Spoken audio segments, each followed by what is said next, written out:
Today we will discuss about the types of weather forecasting. मौसम पूर्वानुमान को कितने प्रकार में बांटा गया, कैसे हम लोग मौसम का पूर्वानुमान करते हैं। जैसे आप लोग न्यूज में देखते हो कि कल बारिश होगी या अगले 4 दिन में बारिश होगी या टेम्परेचर हाई होगा। तो ये जो डेली वेदर फोरकास्टिंग किया जाता है, और एक लॉन्ग टर्म कि इस मानसून ज्यादा बारिश होगी या इस विंटर में ज्यादा विंटर होने वाला है। एक लॉन्ग रेंज के लिए होता है, एक शॉर्ट रेंज के लिए होता है, दूसरा मीडियम रेंज के लिए होता है। तो weather forecasting normally generally prediction का जो समयावधि है, यानी कि जो ड्यूरेशन है, उसके आधार पे इसको 3 भाग में बांटा गया है। तो मौसम उसका ड्यूरेशन में इसको पहला जो ड्यूरेशन रखा गया short range for weather forecasting. Short range में हम लोग डिस्कस करेंगे क्या आता है, कितने टाइम तक इसको लिया जाता है, जिसको हम लोग कहते हैं अल्पकालिक मौसम पूर्वानुमान। तो शॉर्ट रेंज वेदर फोरकास्ट यानी अल्पकालिक मौसम पूर्वानुमान, यानी अल्पकाल के लिए। Mainly this prediction is basically from few hours to 48 hours, या फिर कभी समटाइम्स 72 आवर्स तक ही इसका वैलिडिटी रहता है। यानी अगले 48 घंटों में, 72 घंटों में क्या होने वाला है, ये शॉर्ट रेंज वेदर फोरकास्टिंग के अंतर्गत आता है। द सेकेंड इज मध्यकालिक मध्यकालिक वेदर फोरकास्टिंग, मौसम पूर्वानुमान, यानी medium range weather forecasting. Medium range का क्या मतलब है? मीडियम रेंज का मतलब कि मिनिमम 3 दिन का हम लोग फोरकास्टिंग करते हैं, या 3 दिन से लेकर के मतलब 3 days to 3 weeks तक, 3 सप्ताह तक का जब मौसम पूर्वानुमान किया जाता है, that comes under medium range weather forecasting. Now the third is long range weather forecast, दीर्घकालिक मौसम पूर्वानुमान। दीर्घकालिक का मतलब लंबे समय के लिए, लॉन्ग रेंज के लिए। तो बेसिकली इसमें लॉन्ग रेंज में 15 डेज से लेकर के एक सीजन तक, एक सीजन मतलब 3 महीने तक, या समटाइम्स 1 साल तक के लिए, तो इसमें वेदर फोरकास्टिंग किया जाता है लॉन्ग रेंज में। तो there are 3 types of weather forecasting on the basis of duration. जो प्रिडिक्शन किया जाता है उसके समयावधि के आधार पर 3 भागों में बांटा गया है। 3 प्रकार के मौसम पूर्वानुमान किए जाते हैं, जो कि पहला है शॉर्ट रेंज, यानी कि अल्प समय, अल्पकालिक मौसम पूर्वानुमान। अल्पकालिक में we do prediction from few hours to 48 hours और समटाइम्स 72 आवर्स भी। तो इस तरह का पूर्व कथन कुछ घंटे से लेकर के 42 घंटों तक, या कभी कभी 72 घंटों तक का भी होता है। दूसरा जो मैंने बोला मध्यकालिक मौसम पूर्वानुमान, मीडियम रेंज वेदर फोरकास्ट, ये मिनिमम 3 डेज से स्टार्ट होकर 3 वीक्स तक, 3 सप्ताह तक। तो इस तरह का पूर्वानुमान 3 दिन से लेकर 3 सप्ताह के अंदर मौसम का क्या संभावित दशा होने वाला है, क्या कंडीशन होना है, ये फोरकास्ट किया जाता है, इसका प्रिडिक्शन किया जाता है। तीसरा है लॉन्ग रेंज वेदर फोरकास्ट, दीर्घकालिक मौसम पूर्वानुमान। दीर्घकालिक यानी नाम से स्पष्ट है, लॉन्ग रेंज, तो मिनिमम 15 डेज से लेकर के एक सीजन या एक ऋतु तक या एक वर्ष तक समटाइम। तो ये 15 दिन से लेके एक वर्ष तक।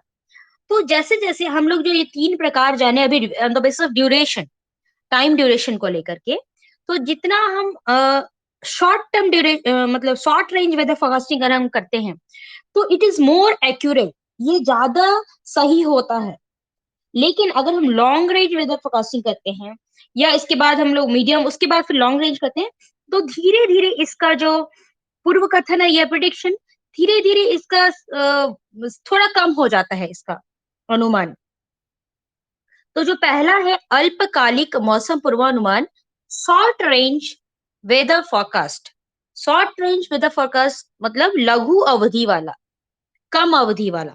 तो इस तरह का मौसम पूर्वानुमान, इस तरह के वेदर फोरकास्टिंग में वेदर का कंडीशन कैसा है, यही सबसे ज्यादा यूजफुल है और इम्पोर्टेंट है। तो इस तरह के का प्रिडिक्शन जब किया जाता है, तो कुछ घंटे से लेके, जैसे मैंने बताया कि 48 आवर्स, और समटाइम 72 आवर्स तक ही वैलिड रहता है। और ये short range weather forecasting, weather map, weather chart बनाया जाता है। फिर ये सैटेलाइट की सहायता से इमेजेस बनाया जाता है, सैटेलाइट का जो इमेजेस प्राप्त होता है, या फिर किसी खास लोकेशन के लिए अवस्थिति पे जो एटमॉस्फेयर का या वायुमंडल का जो मौसम सिस्टम में जो परिवर्तन होता है उस पे ही आधारित है। तो इस तरह का जो प्रिडिक्शन किया जाता है किसी खास तरह का फेनोमेना का पूर्व कथन के लिए किया जाता है। जैसे अगर साइक्लोन आ रहा है, साइक्लोन में हरिकेन हो, टाइफून हो, टॉर्नेडो हो, क्लाउड बर्स्ट, मतलब बादलों का फटना जिसको बोलते हैं, हेल स्ट्रॉम, ये उपल वृष्टि, फॉग, कोहरा, फिर डस्ट स्टॉर्म, ये सब जो है सब इसके इसी पूर्व कथन के अंतर्गत आता है। यानी कि अगर हम शॉर्ट टर्म में जा रहे हैं, शॉर्ट टर्म वेदर फोरकास्टिंग करें, इन सब चीजों का हमको पता लग जाएगा कि क्लाउड बर्स्ट होने वाला है ना, हरिकेन है, टाइफून आने वाला है, मेगा छादन कैसा है, फॉग कैसा है, विजिबिलिटी कैसा है, ये सब कुछ हम लोग इसमें पता लगाते हैं।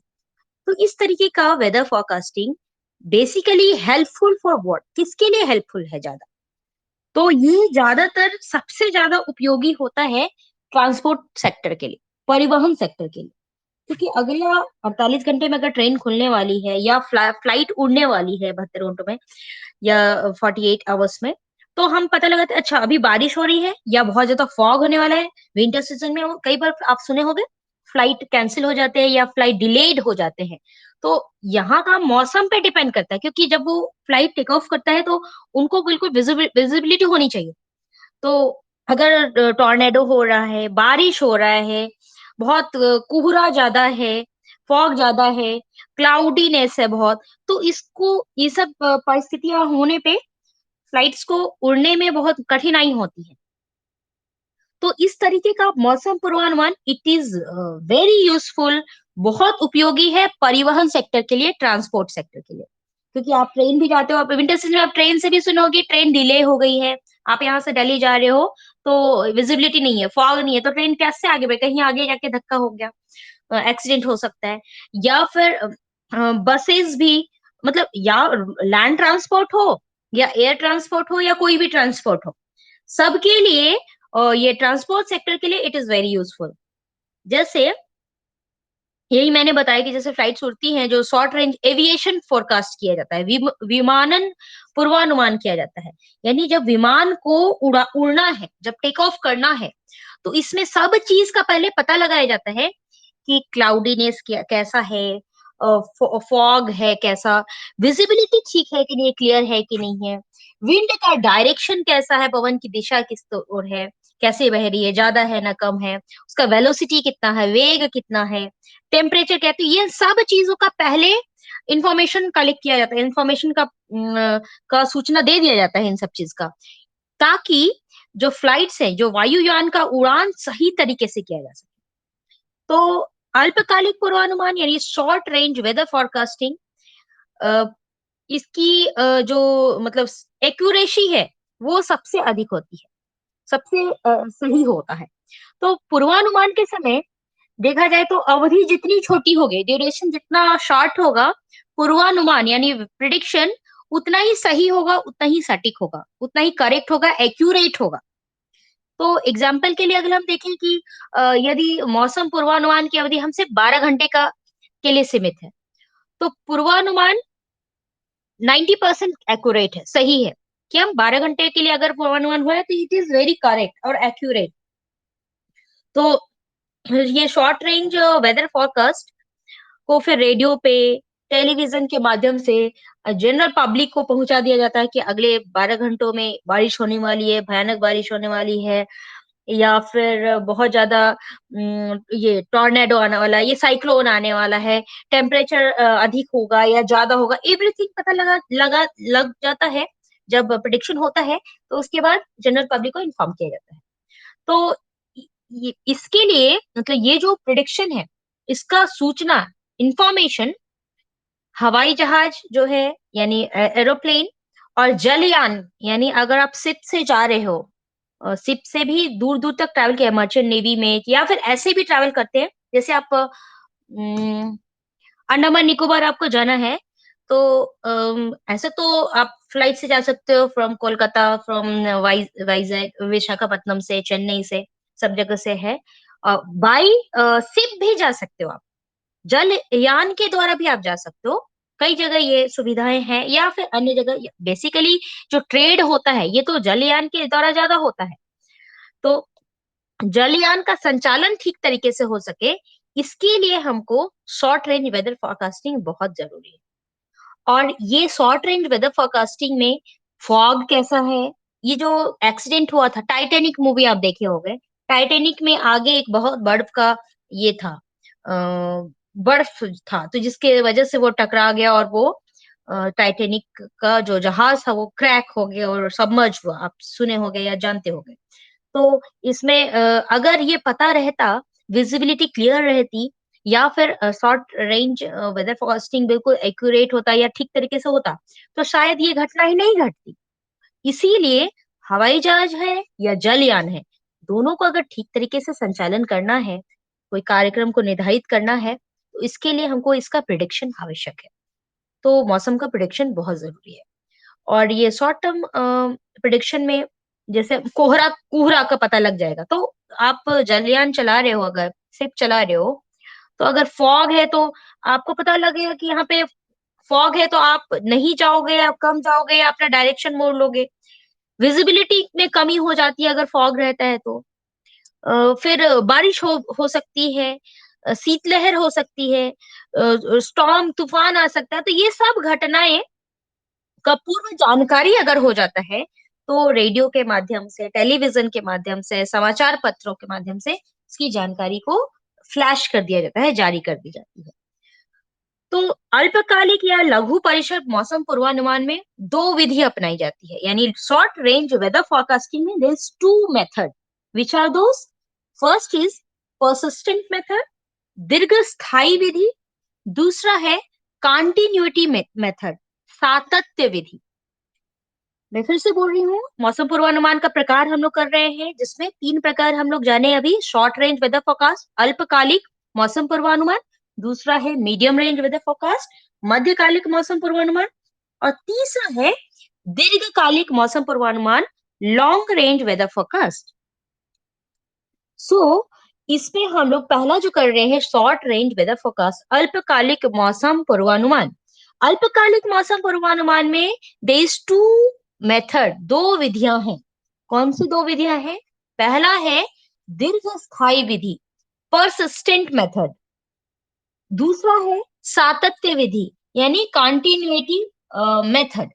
अब ये है क्या दीर्घ स्थायी विधि, परसिस्टेंट मेथड क्या है?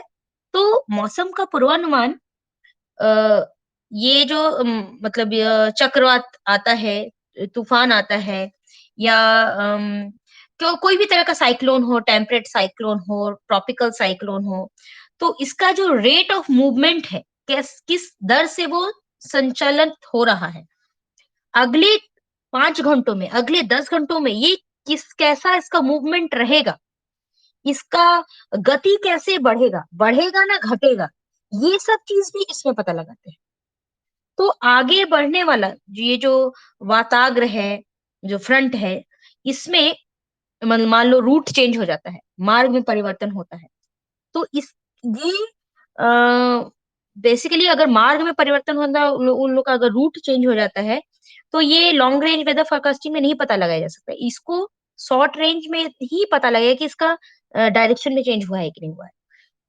तो अगले कुछ घंटों में बहुत ज्यादा डिजास्टर आने वाला है, साइक्लोन आने वाला है, इसका पूर्वानुमान हम लोग इसी में करेंगे, यानी कि इसमें दीर्घ स्थायी विधि जो बताया गया है शॉर्ट रेंज वेदर फोरकास्टिंग में।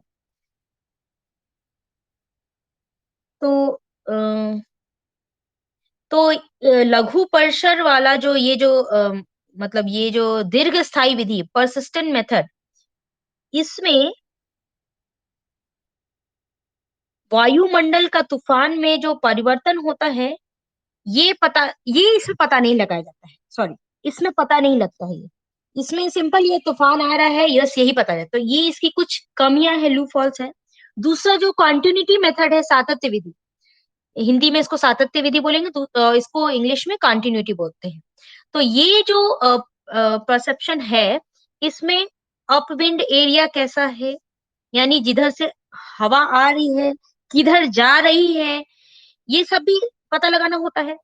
तो जहां से चक्रवात आ रहा है या तूफान आ रहा है, वहां का मौसम का दशा कैसा है, और जहां जा रहा है, डेस्टिनेशन जहां है, वहां पे कैसा होगा। इस प्रकार का विधि में जो थंडर स्टॉर्म है, टॉर्नेडो है, डस्ट स्टॉर्म है, ये सब जो वेदर फेनोमेना है, उसका ट्रैकिंग करने में बहुत सहायता मिलती है कंटिन्यूटी मेथड में। So it is very important continuity method. तो केवल उन्हीं मौसम का या फेनोमेना का इस विधि से ट्रैकिंग हो सकता है जिनका ड्यूरेशन कुछ घंटे का है। जैसे आप जानते हो कि साइक्लोन कुछ घंटे के लिए, तूफान कुछ घंटे का है, या फिर बारिश। तो ये समयावधि जिनका शॉर्ट है, उसका एक्यूरेसी के लिए continuity method is very important. तो लघु अवधि वाला यानी शॉर्ट मेथड वाला, शॉर्ट ड्यूरेशन वाला जो अगर तूफान आता है, उसका डायरेक्शन कैसे जा रहा है, तो इसकी सूचनाएं इससे ही लगाई जाती है, कंटिन्यूटी मेथड से। और कंटिन्यूटी मेथड में भी कौन सा उपग्रह से लगाया जाता है, पोलर ऑर्बिटिंग ऑर्बिटिंग सैटेलाइट से, और दूसरा है डॉपलर रडार से। तो ये दो जो विधि बताए गए, दीर्घ स्थायी यानी persistent method. Persistent method is not very useful, क्योंकि इसमें बहुत सारे डायरेक्शन और इन सब चीजों का, वातावरण का, तूफान में होने वाले परिवर्तन का कुछ पता नहीं लगता है। और दूसरा जो कंटिन्यूटी मेथड है, इसमें सारे जो थंडर स्टॉर्म है, टॉर्नेडो है, डस्ट स्टॉर्म है, इन सारे वेदर फेनोमेना का ट्रैकिंग करने में आसानी होता है, ट्रैकिंग किया जा सकता है with the help of continuity method. तो ये दो प्रकार है शॉर्ट रेंज वेदर फोरकास्ट का।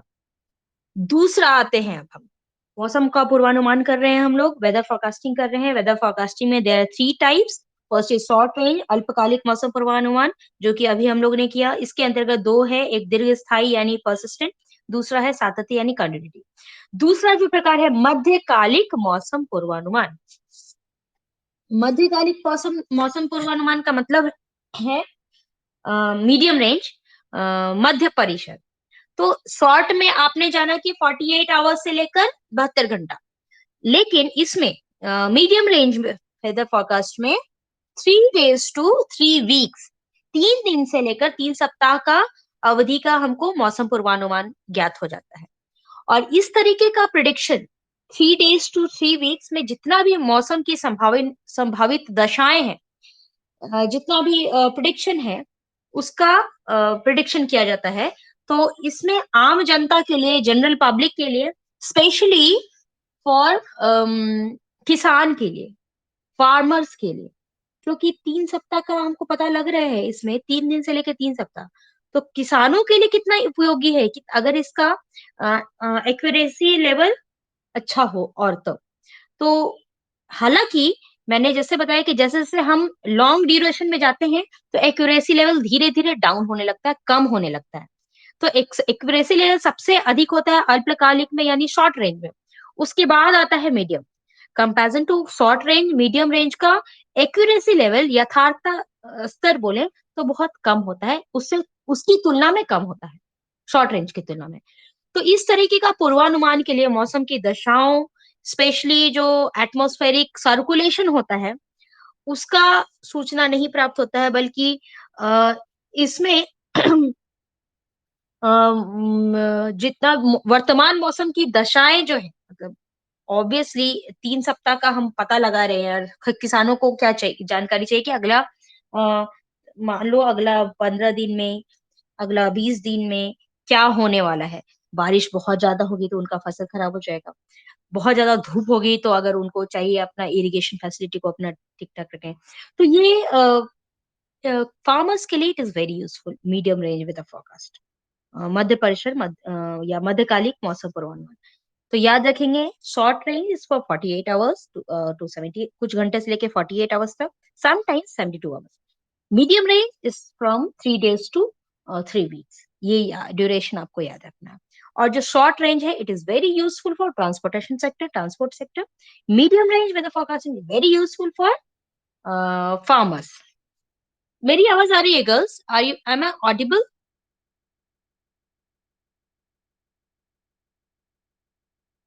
Okay, so third is long range weather forecast. दीर्घ परिसर, दीर्घकालिक मौसम पूर्वानुमान, लॉन्ग रेंज। नाम से स्पष्ट है, लॉन्ग रेंज। लॉन्ग रेंज मतलब एक लंबा अवधि, यानी कि 15 दिन से लेकर के एक सीजन तक, मान के चले 3 महीना, 6 महीना, या 1 वर्ष तक भी हो सकता है। तो एक्चुअली इस पूर्वानुमान में, इस प्रिडिक्शन सही मायने में पूर्वानुमान या पूर्व कथन नहीं होता, बल्कि आगे का, आगामी कई वीक्स में, आने वाले वीक्स में, आने वाले सप्ताह में, ऋतु में, तापमान और वर्षा के विषय में अनुमान लगाया जाता है। यानी कि इस तरीके का पूर्वानुमान में मतलब पिछले होने वाले घटनाओं, यानी विगत कैसी घटनाएं हुई, अब देखें कि अभी बहुत गर्मी पड़ रही है, तो हम इस अभी के अनुसार हम पता लगाते हैं आगे क्या होगा। तो विगत घटनाओं, बीती हुई घटनाओं के आधार पे और तापमान और वर्षा का जो आंकड़ा प्राप्त होता है, उनके आधार पर हम प्रिडिक्शन करते हैं लॉन्ग रेंज में। तो दीर्घ परिसर यानी लॉन्ग रेंज वेदर फोरकास्ट में तापमान और वर्षा के संदर्भ में दशाओं को ज्ञात किया जाता है। और मात्र मतलब पूर्वानुमान के अंतर्गत ऋतु की, मौसम की दशाएं नॉर्मल होंगी, सामान्य से नीचे यानी सामान्य से कम होंगी। तो जैसे मान लो उदाहरण के लिए, इंडिया में पूर्व कथन किया जा रहा है कि आने वाला जो समर सीजन है, उसमें साउथ वेस्ट मानसून नॉर्मल होगा या नहीं होगा, नॉर्मल रहेगा या नहीं रहेगा, साउथ वेस्ट मानसून, दक्षिण पश्चिम मानसून।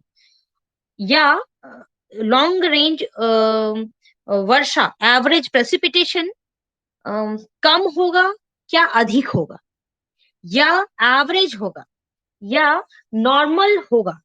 इन सभी तरीके का पूर्वानुमान हमेशा सही नहीं हो पाता, क्योंकि भारतीय मानसून को आप देखे होंगे, सुने होंगे, जाने होंगे। इंडियन मानसून वेरी इरेगुलर, कई कारकों से प्रभावित होती है। सभी बहुत सारे फैक्टर्स इसको इफेक्ट करते हैं और कंट्रोल करते हैं। तो मौसम पूर्वानुमान के बाद अगर कोई फैक्टर में चेंज आ गया, तो पूर्वानुमान पूरा गलत हो जाएगा। तो पूर्वानुमान के बाद अगर किसी फैक्टर में फेरबदल हो जाता है, जैसे एल नीनो आ गया किसी साल, तो पूर्वानुमान तो सही नहीं हो पाया उस साल। तो भारतीय मानसून को प्रभावित करने वाले कारक कई सारे हैं, जैसे सदर्न ऑक्सीलेशन है, एल नीनो है, ला नीना है। ये सब मॉनसून को प्रभावित करते हैं। ये पहले भी आप पढ़े होंगे, इंडिया में पढ़े होंगे, जब आप मॉनसून के बारे में पढ़े होंगे, तो ये एल नीनो, ला नीनो के बारे में जाने होंगे, पढ़े होंगे। तो मौसम पूर्वानुमान का सोसाइटी के सभी क्लास में, सभी वर्ग में इसका नीड देखा जाता है। इसका उद्देश्य के आधार पे हम इसको कई वर्गों में बांट सकते हैं। मतलब मौसम मौसम पूर्वानुमान का हमारे, हम तो we are normal citizen, general people के लाइफ में क्या यूज है।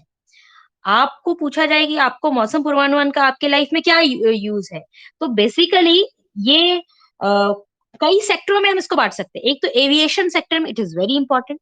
जब हम विमान उड़ता है, तो बहुत घटनाओं से हम बच सकते हैं। अगर हमको पता रहता है कि यहाँ पे तूफान आने वाला है, विंड का डायरेक्शन ऐसा आने वाला है, बारिश होने वाली है, फॉग का कंडीशन कैसा है, विजिबिलिटी कैसा है, तो एवरीथिंग हमको एविएशन फील्ड के लिए it is very important, very very important. Secondly, navigation के लिए, नौ परिवहन के लिए, अगर शिप को कहीं ले जा रहे हैं, मान लो यहाँ से हमको ऑस्ट्रेलिया जा रहे हैं, बहुत सारे नेवी के शिप्स जाते हैं सामान लेके, कच्चे माल को लेके, रॉ मटेरियल लेके वहां से आते हैं और ले जाया जाता है। तो ये नौ परिवहन के लिए भी बहुत it is very important weather forecasting. Normal local locally अगर हम पूर्वानुमान करेंगे, रांची के लिए सिंपल, आप रांची में रहते हो, रांची में अगले 72 घंटों में बोला जाए, अगले 48 घंटों में बोला जाए कि बहुत बारिश होने वाली है, तब आप क्या करोगे? आप वेजिटेबल ला के रख लोगे घर में, जितने भी ग्रोसरी का सामान है आपला घर में, जो यूजफुल सामान है, यू विल उसको लोग ला के रख लेते हैं। जैसे एक बार आया था, बहुत ज्यादा बारिश हो गया था यहाँ पे मुंबई में, तो इतना ज्यादा बारिश हुआ था कि रात भर बारिश होता रहा और पूरा पानी जाम हो गया। तो तो लोकली यानी स्थानीय अगर पूर्वानुमान हो जाए, तो उससे हम मतलब काफ़ी बच सकते हैं और उसको मतलब कोप अप कर सकते हैं उससे। तो ये एक इम्पोर्टेंट है। सेकेंडली उसके बाद चौथा ये हो सकता है एग्रीकल्चर के लिए।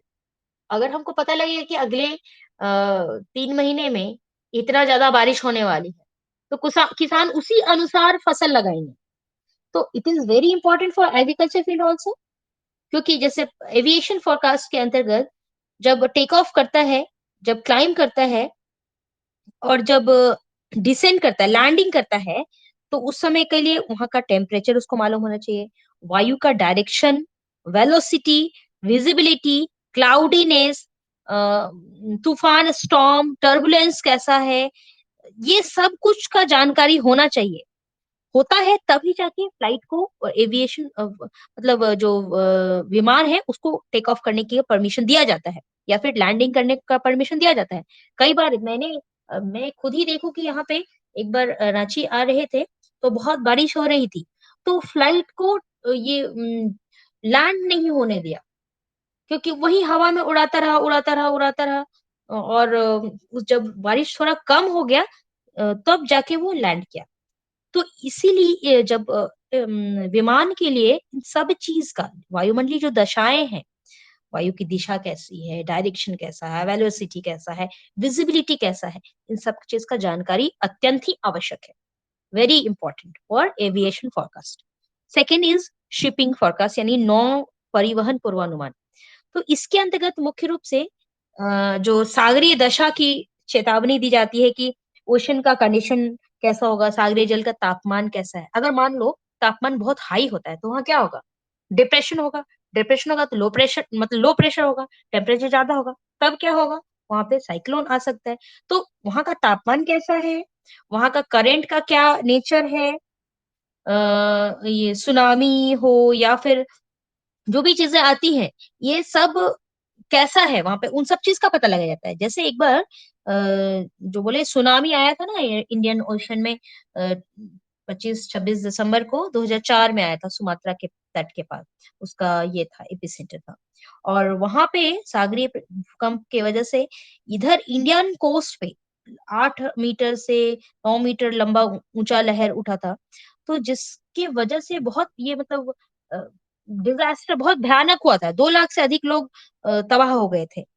तो ये अगर पता होता, अगर प्रेडिक्शन हो सकता था, तो इसमें काफ़ी मतलब लोग का डेथ कम होता। वायुमंडलीय तूफान हो या बादल हो या फॉग कोहरा हो, अ, या फिर जो आइसबर्ग है, सबको इसमें शामिल किया जाता है। इसका कैसा कंडीशन है, तभी जाके शिप को चलने का इजाज़त दिया जाता है, हरी झंडी दी जाती है। तो अगर आप कभी शिप से ट्रैवल कर रहे हो, कभी कभी मौका मिला शिप से जाने का, तो इन सब चीज़ का उसमें पायलट जो होते हैं, उसका जो कैप्टन होता है, उसके पास ये सब चीज़ की जानकारी उपलब्ध होनी चाहिए। कोहरा कैसा है, आइसबर्ग है कि नहीं, क्योंकि जब आप मूवी देखे होंगे टाइटैनिक, उसमें आइसबर्ग से ही टकराने से ये घटना घटित हुआ था। तो ये सब चीज़ों में से बहुत देखने सीख सीखने को मिलती है कि इन सब चीज़ों की जानकारी चाहिए होती है। सागरीय जल में अगर हम ट्रैवल कर रहे हैं, तो सागरीय जल का टेम्परेचर कैसा है, तापमान कैसा है, उसका नेचर कैसा है, तूफान, बादल, एवरीथिंग, विजिबिलिटी, फॉग, एवरीथिंग का उसका इन्फॉर्मेशन मिलना चाहिए। और थर्ड है लोकल फोरकास्ट, स्थानीय पूर्वानुमान। किसी विशेष क्षेत्र के लिए, किसी स्पेशल मान लो रांची का ही आप बात करो, किसी विशेष क्षेत्र में कैसा तापमान या कैसा मौसम की दशाएँ होने वाली हैं। तो आम जनता और बेसिकली यहाँ का जो प्रशासक है उनके लिए ही किया जाता है, आम आम जनता के लिए किया जाता है। तो यहाँ का तापमान कैसा होने वाला है, आर्द्रता ह्यूमिडिटी कैसी है, प्रेसिपिटेशन कितना ज़्यादा होने वाला है, हेल स्टॉर्म होगा कि नहीं होगा, शीतलहर कितना ज़्यादा होगा, इन सब चीज़ का पूर्व कथन किया जाता है लोकल फोरकास्ट में। जैसे अभी गर्मी आ रही, तो अभी अगले इतने घंटे में लू चलेगा, गर्म हवा को लू इंडिया में बोला जाता है। तो ये उसमें कितना टेम्परेचर होगा, इतना ज़्यादा टेम्परेचर बढ़ जाएगा, तो लोग बोलते हैं ना बाहर मत निकलिए, प्रिकॉशन लीजिए। तो ये लोकल फोरकास्टिंग भी ज़रूरी है फॉर जनरल पब्लिक। चौथा जो है एग्रीकल्चर बेस्ड फोरकास्ट यानी कृषि आधारित पूर्वानुमान। इट इज़ मेनली फॉर किसानों के लिए है।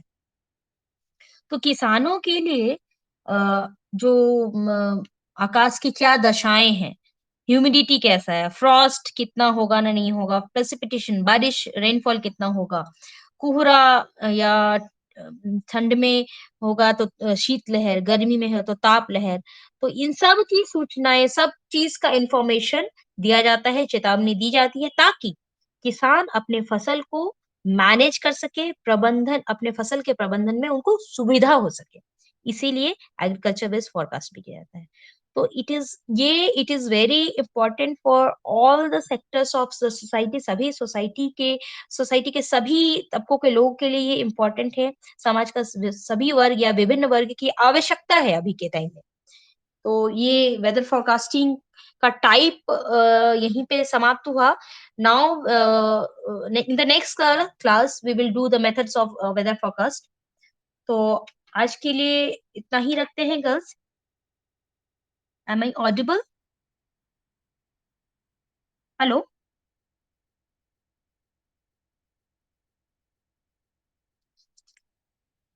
ठीक है, तो आई थिंक अभी मेरा एक और क्लास है। अभी तुम लोग बहुत थक गए हो या जो भी हो, तुम लोग पानी वानी पी लो पहले। और आई एम गिविंग यू 45 में वी विल स्टार्ट क्लास। 45 और 47 में करते हैं। या अभी कितना हो रहा है? 38 हो रहा है ना? 10 मिनट का ब्रेक देते हैं। 48 में we will start the class. और उसमें तुम लोग, अच्छा तुम लोग ये प्रोजेक्शन बना लिए हो क्या? Hello?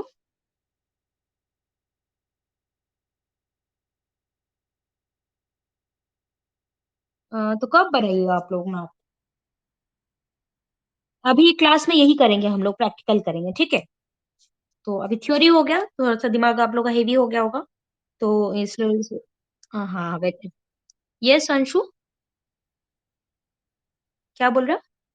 You are not Audible.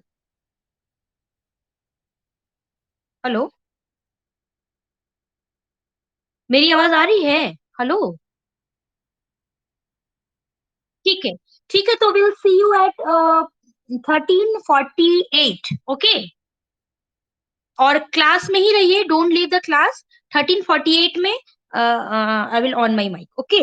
और please be ready with your file and everything, instrument box and atlas. Okay girls?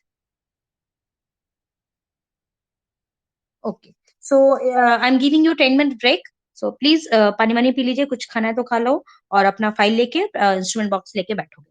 So don't leave the class now, be in the class, और will see you at 13:48।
Good afternoon girls.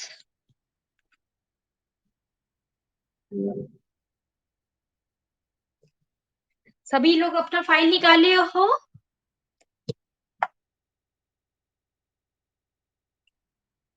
चलो दिखाओ one by one कि कहाँ कहाँ तक तुम लोग का काम बना है।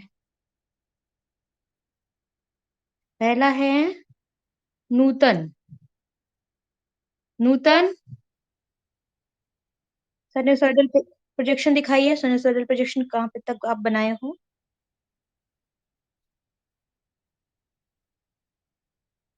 अच्छा, you have done. Okay. Map map नहीं बनाए हो, वर्ल्ड का मैप? बनाइए बनाइए, एटलस है ना आपके पास? हाँ बनाइए इसको देख करके। निशी।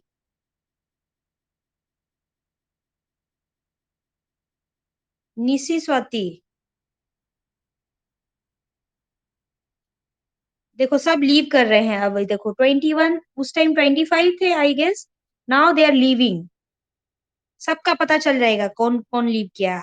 इसमें सब रिकॉर्ड हो जाता है। निशी, ये तो खुद को धोखा देने के बराबर हुआ ना। खुद को ही धोखा दे रहा हो और किसी को नहीं। लीव करने से क्या होगा, मुझे क्या मिलने वाला। निशी स्वाति, आपकी आवाज नहीं आ रही है निशी। शिशिर। शिशिर, तुम अपना प्रोजेक्ट ये प्रोजेक्शन दिखाइए। शिशिर।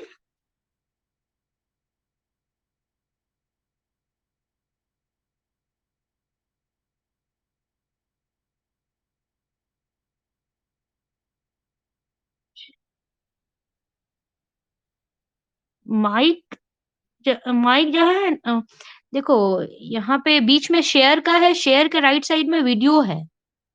वीडियो को ऑन करो। रेड है ना तुम्हारा, उसमें रेड कलर दिख रहा है ना। शिशिर, उसको रेड को, रेड वाले को टच करो ना, वीडियो वाला रेड जो है।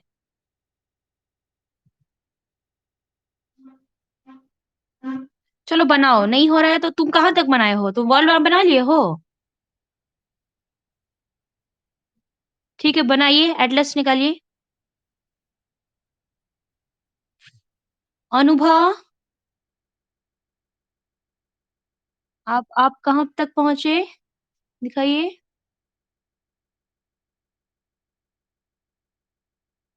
अभी आधा ही बनाए हो। ठीक है बनाओ बनाओ, इसको कंप्लीट करो और उसके बाद वॉल मैप बनाओ। अंजलि। अंजलि।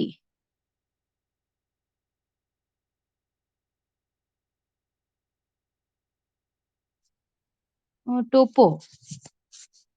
एलिजाबेथ तो अंजलि नहीं लिखती है। अंजलि सिर्फ तुम्हारा ही रहता है। एलिजाबेथ का तो सिर्फ क्या लिखा रहता है? एलिजाबेथ ही लिखा रहता है I guess. Okay. Okay Anjali, very good. उसमें वर्ल्ड मैप बनाइए। ओके। शोषण। शोषण।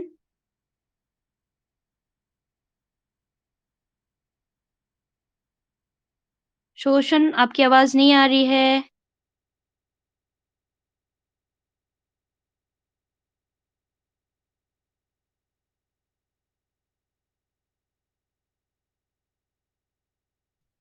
करिश्मा। करिश्मा खेस।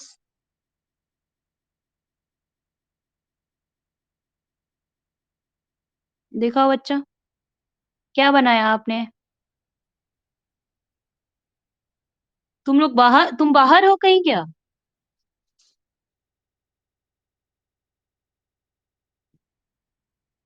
तबीयत खराब है? तो प्रिकॉशन लो। अभी का टाइम तो इतना खराब चल रहा है। क्या हो गया, फीवर? ओहो, तुम कहाँ गए थे घूमने? कहीं बाहर टच में आए थे?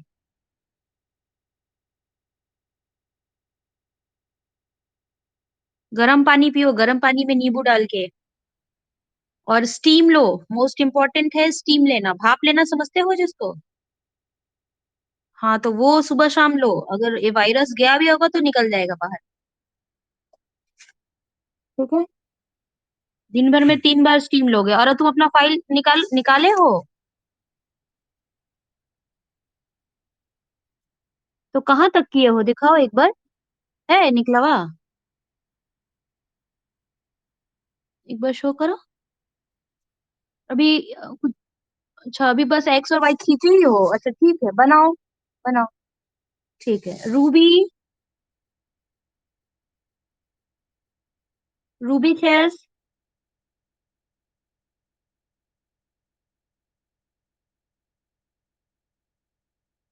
ओके।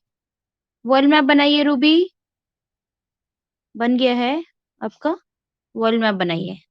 गुड। मार्गरेट। मार्गरेट।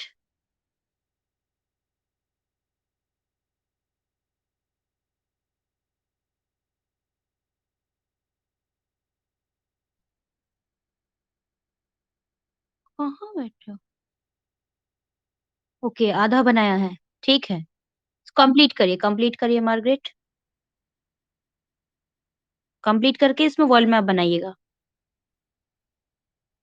नीलम। नीलम। दिखाओ एक बार।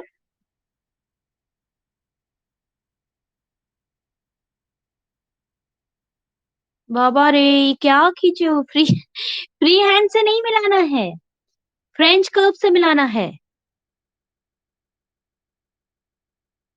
और- ओके, ये फेयर बना रही। अच्छा ठीक है, बनाइए बनाइए फिर। रेशमा। रेशमा। रेशमा हो रो। रेशमा, आपकी आवाज नहीं आ रही है। अनम्यूट करिए अपने आप को।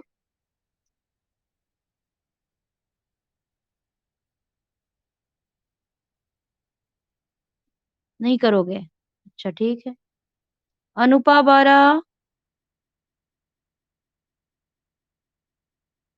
Anupa, are you there? धीरे धीरे और विकेट गिर रहा है अभी। 18%। अंशु।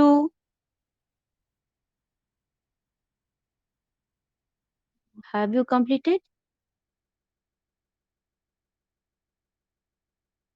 शो।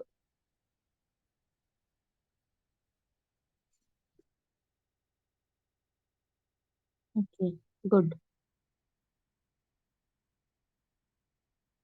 ठीक है, इसमें मैप बनाओ, world map. Very good. Very good, world map बना लीजिए। दीपशिखा। दिखाइए।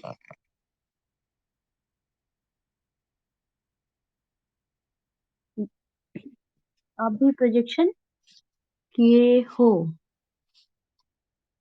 ओके। इसमें मैप बनाइए। हम्म।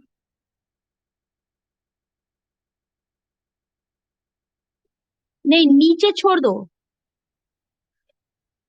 उसको उसको छोड़ दो, नीचे जो है अंटार्कटिका को छोड़ दीजिएगा। और मैं ये बोलने वाली थी कि ये जो आपका 15 डिग्री का इंटरवल है ना, तो लास्ट वाला को आप सिर्फ आउट से ही करोगे, बीच का सारा लॉन्गिट्यूड बनाने की जरूरत नहीं है। समझे? 1 मिनट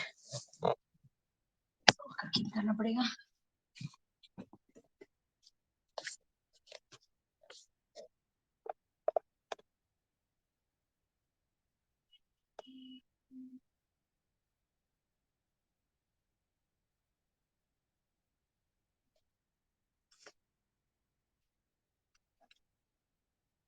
मान लीजिए आपका ऐसा है।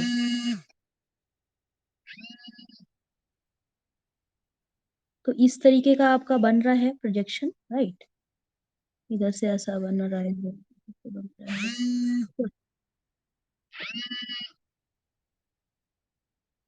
ऐसा ऐसा बनाए हो, उसमें और भी आपका लॉन्गिट्यूड जा रहा है। मैं ये बोल रही हूँ, जो लास्ट वाला आपका है ना, ये लैटिट्यूड, लास्ट लैटिट्यूड कौन सा है? ये 90 है, ये कौन सा होगा बोलो? 75 डिग्री है। तो 75 के ऊपर जितना भी आप लॉन्गिट्यूड बनेगा ना, ये बहुत हौच पौच हो जाता है। तो इसको मत बनाओ, इसको मत बना के सिर्फ हम लोग आउटलाइन पे ही करके छोड़ दो, ऐसा करके। और यहां से सारा जाएगा, लास्ट वाला नहीं जाएगा। मतलब 75 के और 90 डिग्री के बीच में सारा लॉन्गिट्यूड ड्रॉ करने की जरूरत नहीं है, ओनली आउटसाइड वाला करोगे। Are you getting? सबको समझ में आ रहा है?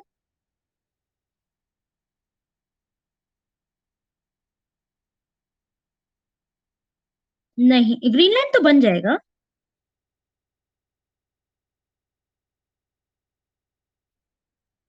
नहीं, कटेगा नहीं।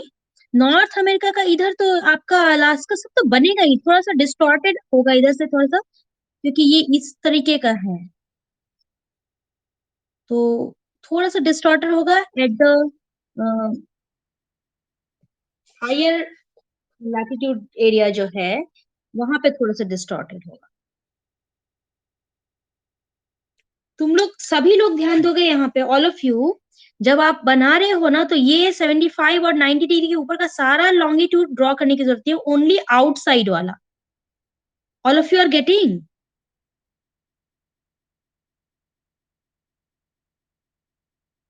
Okay fine. सो अब बनाओ इसको, दीपशिखा, पहले बना के आप दिखाओ। मैप। रश्मि,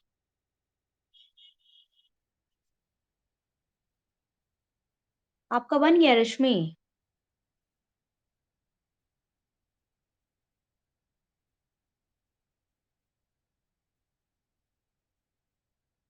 180 डिग्री का क्या?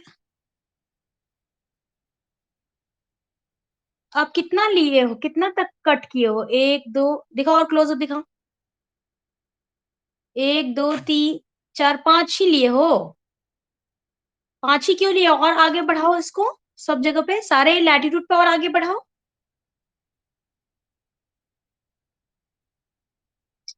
सब तो इक्वल डिस्टेंस लिए हो ना, हर एक लैटिट्यूड पे आपका लॉन्गिट्यूड के बीच का डिस्टेंस तो इक्वल है।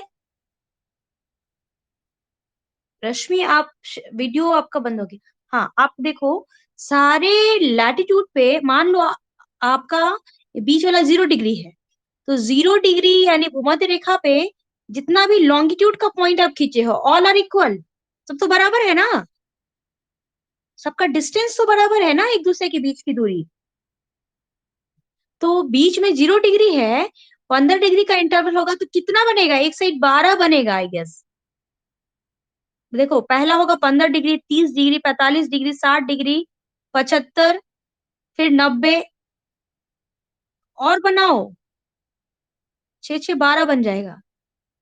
इतने ही डिस्टेंस का और भी आगे पॉइंट मार्क करते जाओ, समझे? बनाइए, आप तो सही बना रहे हो, उसको और आगे करते जाइए। पॉइंट आप इक्वल डिस्टेंस पे ही तो लिए हो।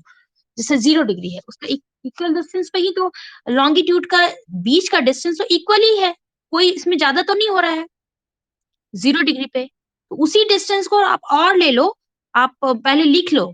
0 डिग्री बीच में है ये स्ट्रेट लाइन, उसके बाद वाला इधर 15 हो जाएगा, लिखो, लिखते जाओ। 15 होगा, उसके बाद 30 होगा, उसके बाद क्या होगा बोलो? 45, 60, 75, फिर 90। 90 का आप और मार्क करो, पहले मार्क करो, उसके बाद लिखते जाओगे। मार्क करना समझ गए तो? हाँ, 180 तक राइट, ईस्ट ईस्ट में, 180 तक वेस्ट में। ओके, ठीक है, बनाइए। आभा, बोलो, बन गया?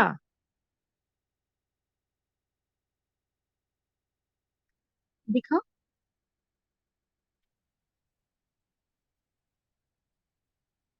जल्दी जल्दी दिखाओ बा।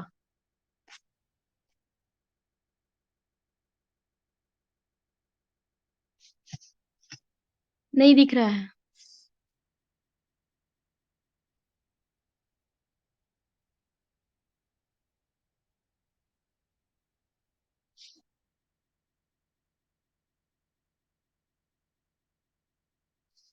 तुम्हारा फाइल नहीं दिख रहा अब, हाँ।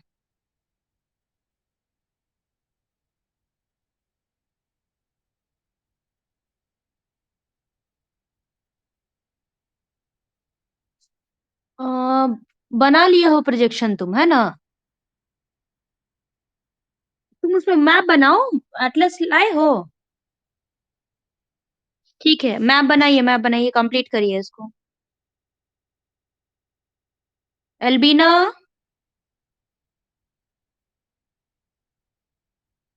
Show me your projection. दिखाओ कहाँ तक किया हो।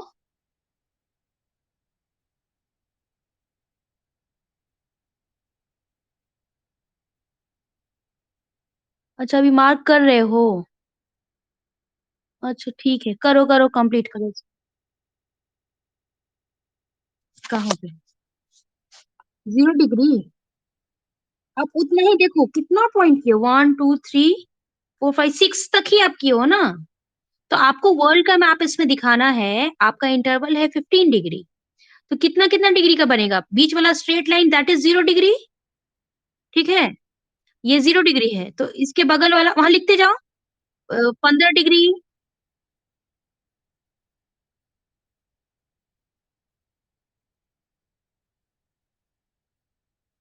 कहाँ लिख रहे हो? कैमरा सीधा करो, पहले अपने प्रोजेक्शन के ऊपर करो। जो पॉइंट फर्स्ट मार्क किए हो ना, वहां पे 0 लिख, ये 15 डिग्री लिखोगे।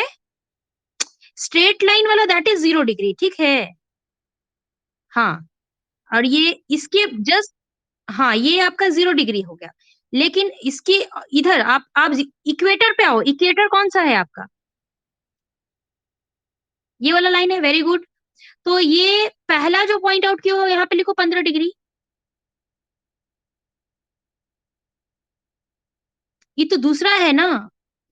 पहला पॉइंट पे स्ट्रेट लाइन के जस्ट बगल वाला जो पहला डिस्टेंस लिए हो, ये नहीं। 0 डिग्री आप, 0 डिग्री कौन सा है? ये है 0 डिग्री।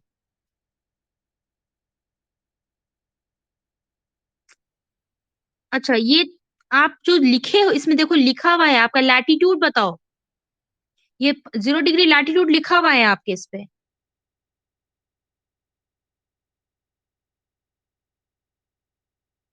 हेलो, उसको देखो। ये 0 डिग्री लैटिट्यूड पे जाओ। जो पहला पॉइंट आउट किए हो वहां पे 15 डिग्री लिखो। हाँ, ये तो दूसरा है माय डियर। पहला जो पॉइंट किए हो इसमें हम किस, हाँ स्ट्रेट लाइन के जस्ट बगल में जो पहला पॉइंट लिखे हो, वो हो जाएगा आपका 15 डिग्री।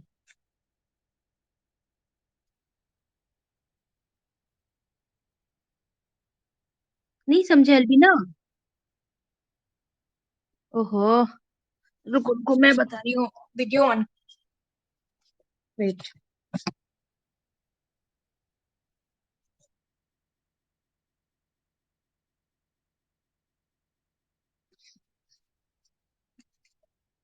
मेरा वीडियो दिख रहा है आपको?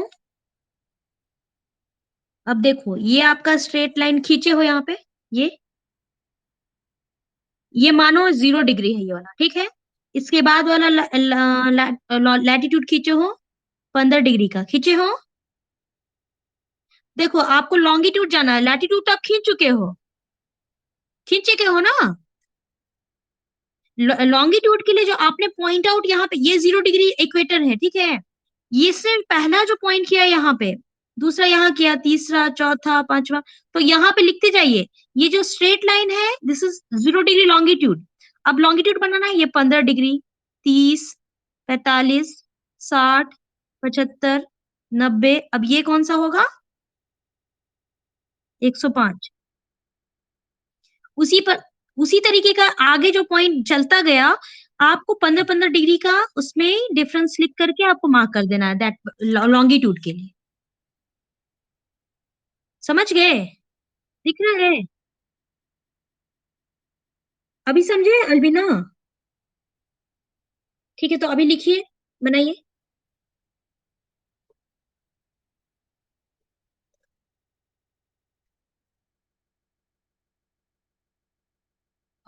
दीपिका लकड़ा, बना लिए हो? कहाँ तक किए हो? प्रोजेक्शन हुआ है?